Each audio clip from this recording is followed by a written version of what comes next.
Okay, 370. How this unit was working, I have absolutely no idea. The capacitor is dead.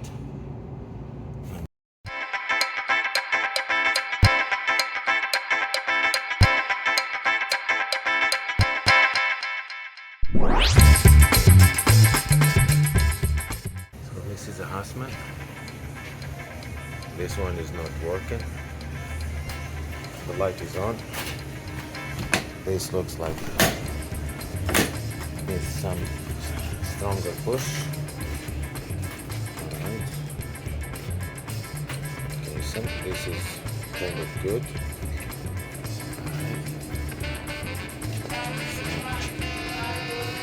That looks like it's a drain line for something. The gaskets are dead. Okay.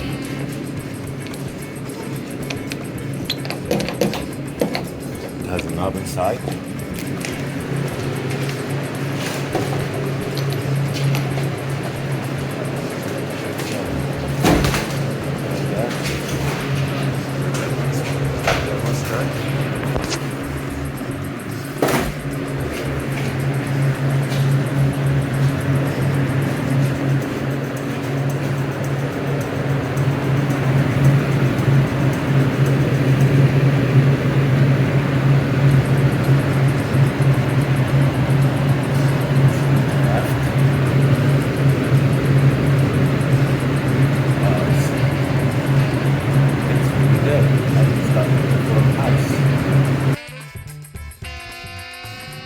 Alright, as you can see, the evap coil are very dirty.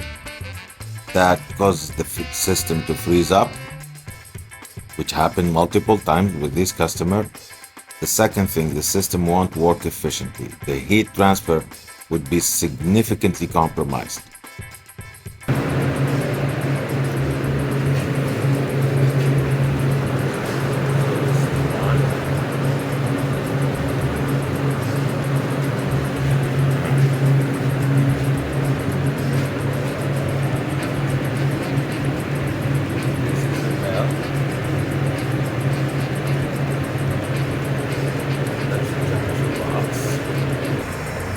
So, the condensing unit is already dirty.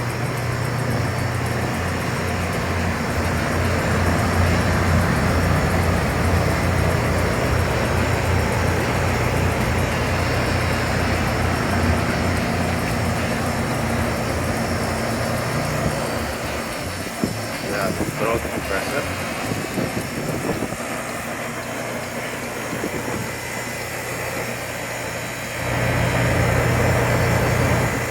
Side glass looks clear. Emerson.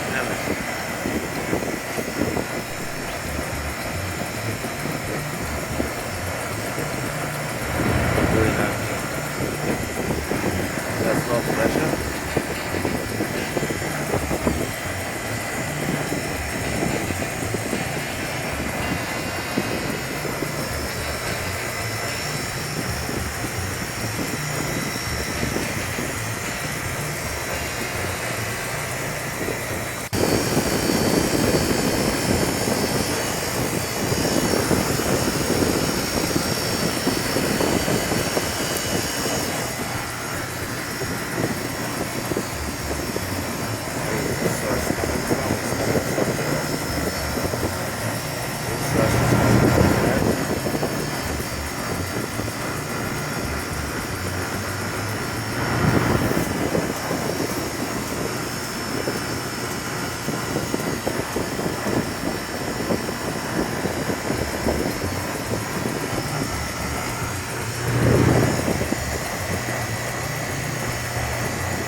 What you just saw is my first visit to that site. The customer has 3 walk-in boxes. Usually I try to stop by first time for assessment and to know what I'm dealing with. I don't like surprises.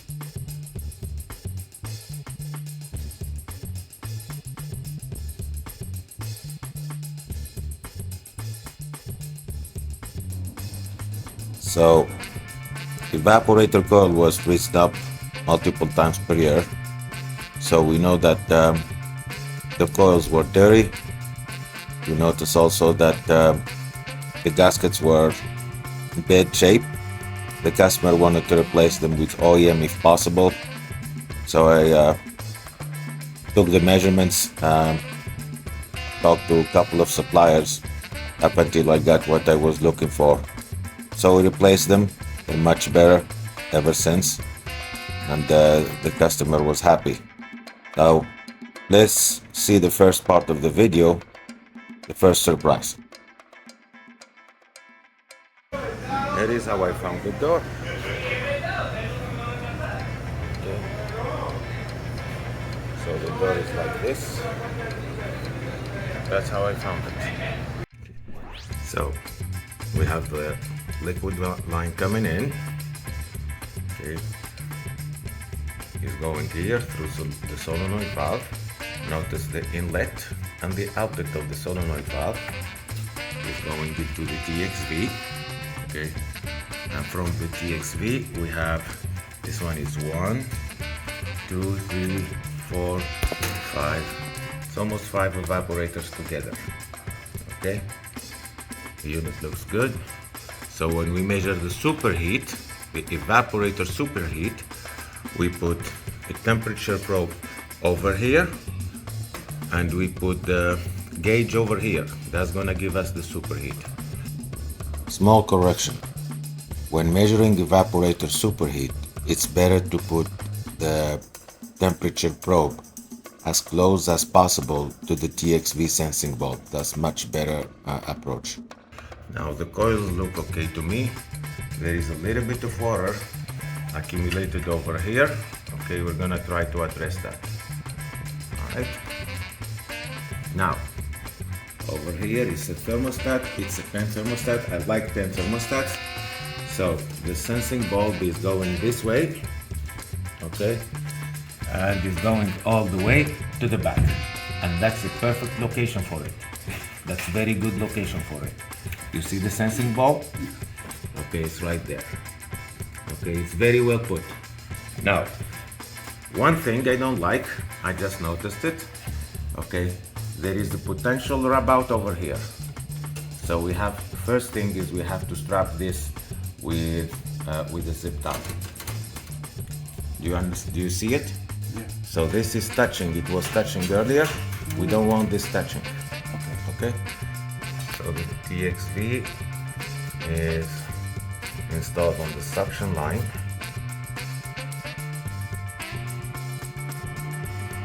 Okay, when measuring evaporator superheat, that's the best location to place the temperature probe. Make sure the copper is clean, make sure you don't put it on the insulator, make sure that you have a very good contact and calibrated equipment.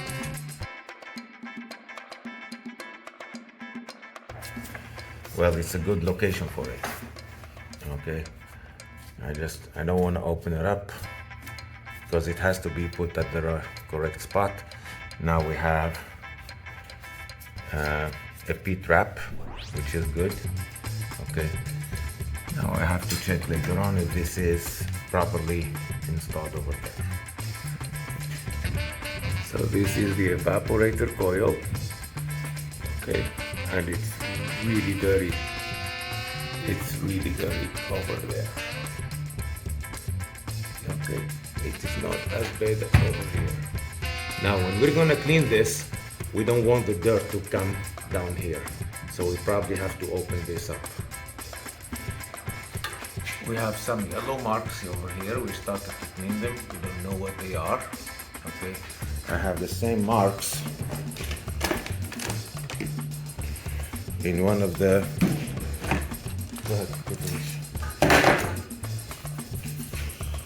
units over here. Okay,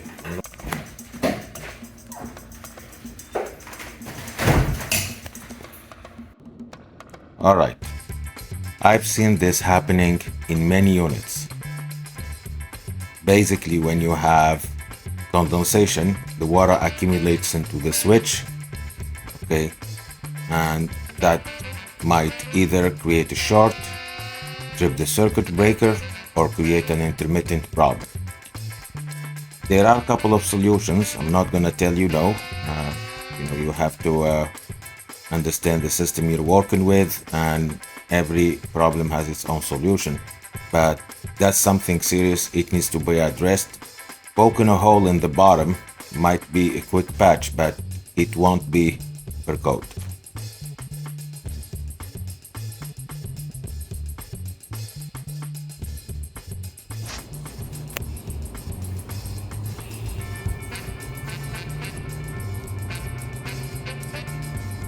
This one is not the dirtiest.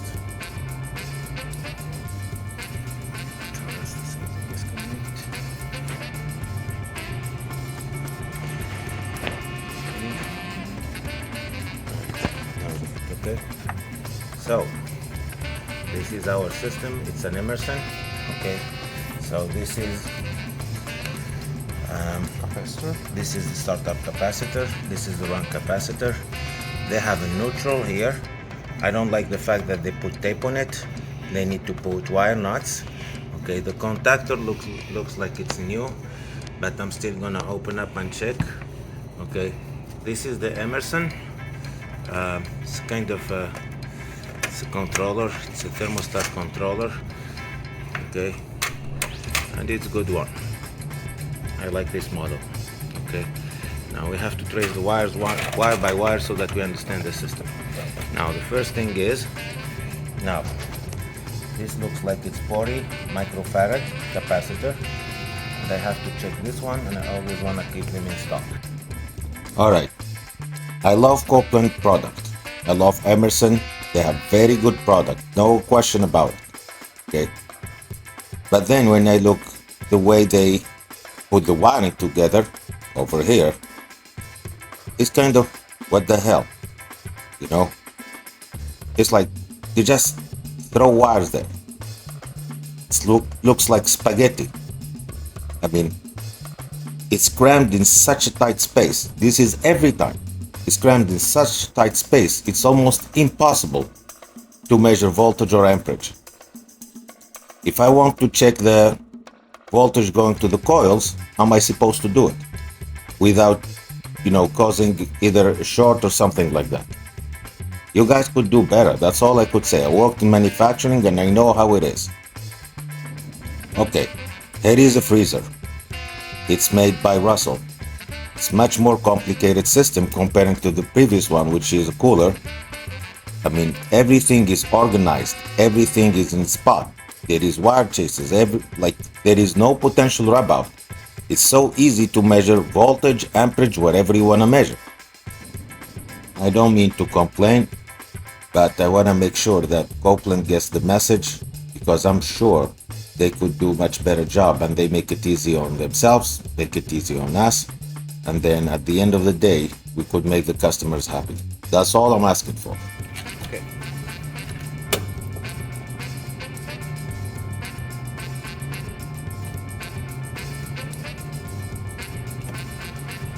Okay. 370. How this unit was working, I have absolutely no idea. The capacitor is dead. Let me get the other capacitor.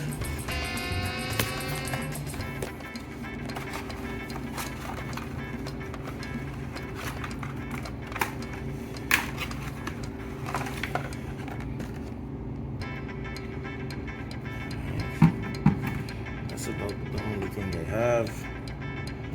So I have to set her up with this. What should be this one? This one is 25. I always like to use jaws because I want the system to stabilize.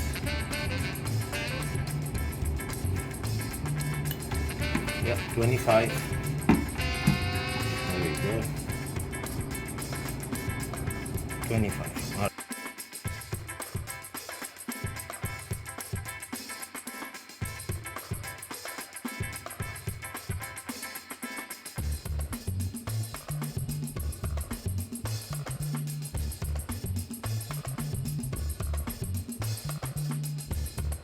Alright, so we have a lot of electronics here.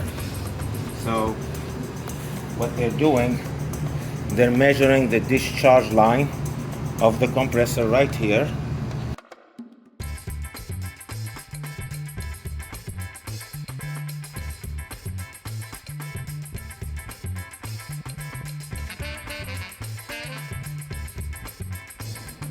Notice the suction valve is rusty. Try to convince the customer to replace it.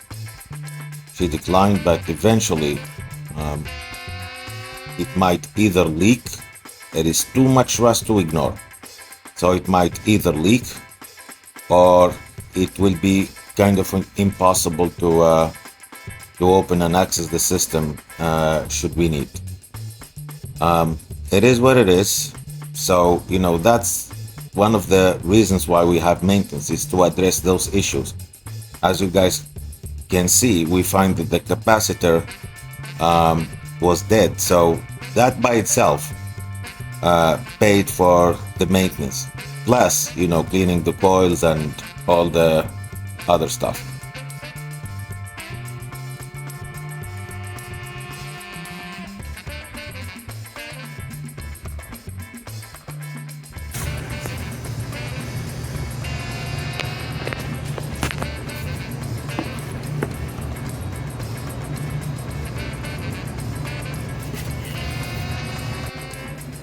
Right. Their superheat is good. Their subcooling is slightly low. Their liquid line is slightly high. Okay, suction line. I want the superheat to be slightly lower.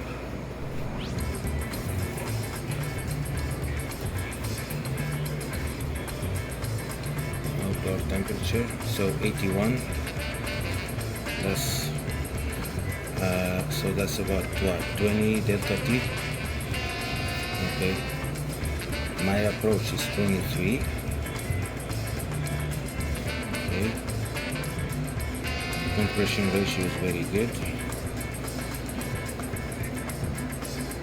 Okay, so the return is 50.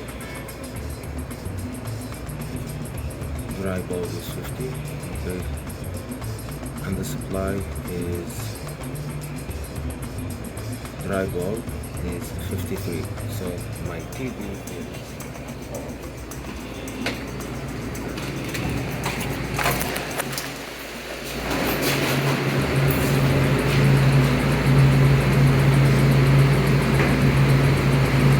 it's aluminum.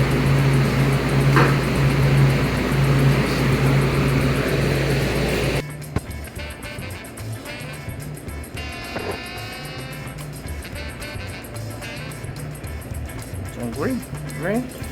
no. I want to bring. Okay, now if I had the probe up there, then that's fine. Now I have the probe up here, so which means I need to open up the system slightly more. Okay, you know what? Let's do that. Let's do that.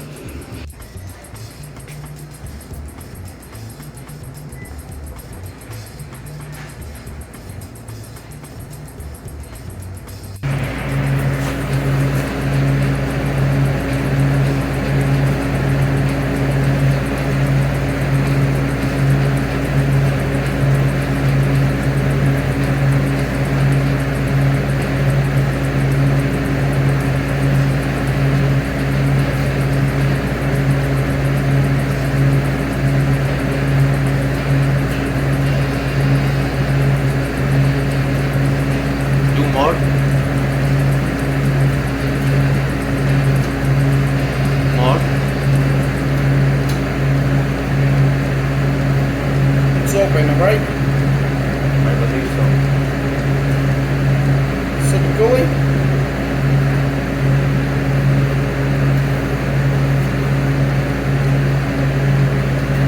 Maybe the water upstairs. Oh, We dry, but a little bit comes by here. do more, like a full turn. Full? Yeah. More. No more? Two more. Two more, yeah. All right, last minute check. I wanted to show you the before and after. Unfortunately, it was a long day. We worked on 3 units. Usually before I leave, I kind of take a quick video of the system running, condensing unit and the evaporator, all the 9 yards. Now, this video is meant to be for educational purposes, for my students, sometimes my helpers, and other times for people I work with. Now, I'm not gonna tell you that this is complete or perfect. In fact, I realized I was using the AC app as opposed to the refrigeration app. It's okay, it could still work. That's, kind of unfortunate. It is what it is. I hope you guys enjoyed this video. Please feel free to make any comment if you want to subscribe to the channel, and we'll see you next time. Thank you and have a good one.